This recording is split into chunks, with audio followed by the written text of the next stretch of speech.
Hey guys, Cam here from today's iPhone.com, and on the right here we have the iPhone 5C, on the left we have the iPhone 5S, and I wanted to do a really brief kind of speed test to see if there's any noticeable difference between the two, if there's any lag on one over the other, and whether or not the A7 processor makes any real difference to day-to-day use, or whether you could just get by quite easily with the iPhone 5C. Now, it's not a scientific test as such, because I am not a scientist. But what I will do to make sure it's as fair as possible, I'm just going to clear the history in the browser now. I'm going to just clear the history in both of those. I've already made sure there are no apps running in the background. Not that they really run in the background anyway, but so that you know it's a fair test, I've just deleted those off the screen. Now, the purpose of this test, like I said, is to see if there's any difference in running these two day to day.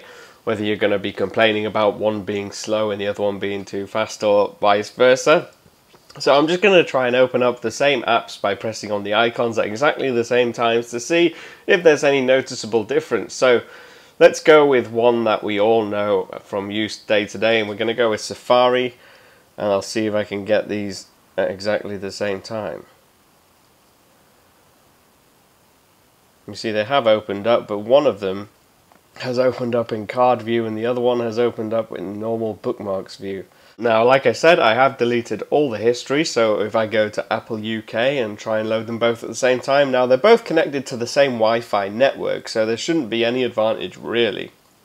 So if we just press those, we'll see which one comes up first, and it was the iPhone 5C that came up just slightly ahead. And you see they open up card view and I can add a new card. And they're both very, very quick. We can open up a different app. Let's go to the App Store. You see that the iPhone 5S that time did load up slightly quicker. And again, both are really, really quick actually. And this is the iOS 7 part of the App Store that shows you all the apps that have been optimized and designed to make the most use of iOS 7. Let's open up something a little bit more graphics intense now. We're going to go with Infinity Blade 3 and see if there's any real difference here. So get ready to press these at the same time. I think I didn't press them exactly the same time there.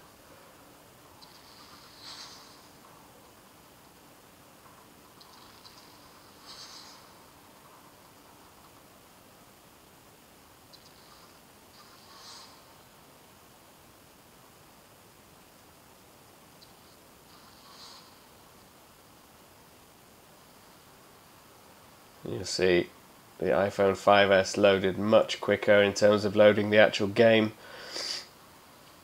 and that's mostly because of the new processor that's in there.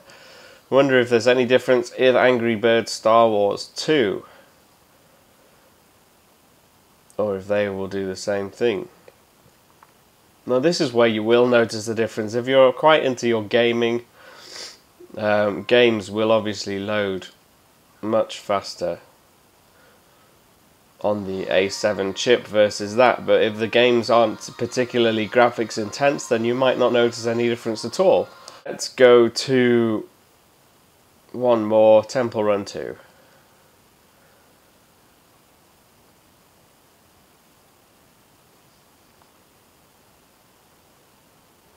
You see again, the 5S has loaded it quicker. So yeah, you'll notice in games the iPhone 5S is faster, it does load stuff a lot quicker, but for general day-to-day use you're not going to be complaining too much about the 5C. The graphics are still good. We'll run a quick speed test. We'll run a really quick speed test on the speed test app for the internet speed. Now, because they're both connected to the same network, there really shouldn't be any difference between them, but if there is, it's not going to be massive. They're both connected to the same wireless network, which has the same constant speed. It's a pretty good speed. So we'll see if there's any difference at all. I don't think there will be.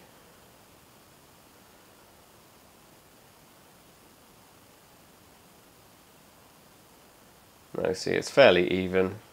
I mean, that 1 megabit per second is It's hardly major at all, and I know my family downstairs are watching something on Apple TV, so that's not bad at all.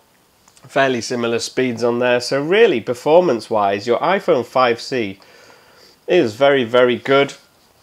Now, one thing you will notice in terms of convenience, the touch sensor on the home button of the iPhone 5S does make unlocking the phone very convenient. So if I want to unlock the phones,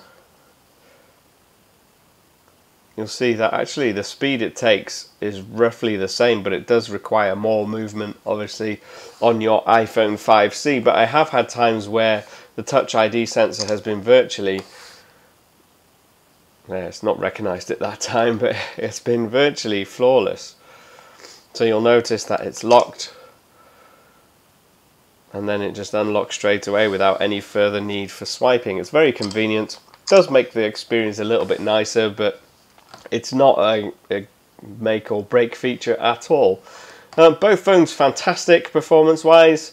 If you want a colourful phone that looks great and feels great in hand, 5C is a fantastic option. If you want the more elegant and metallic and modern device, and more powerful one, then obviously the 5S is going to be the one for you, because it does obviously, although the processor is probably just as fast on both phones in terms of day-to-day use, the 5S has obviously got 64-bit support, which means that when apps and the operating system have been fully optimized to work with 64-bit, you'll be able to do a lot more with them.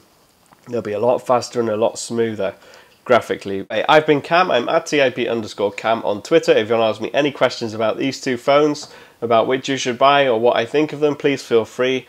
I will see you again soon.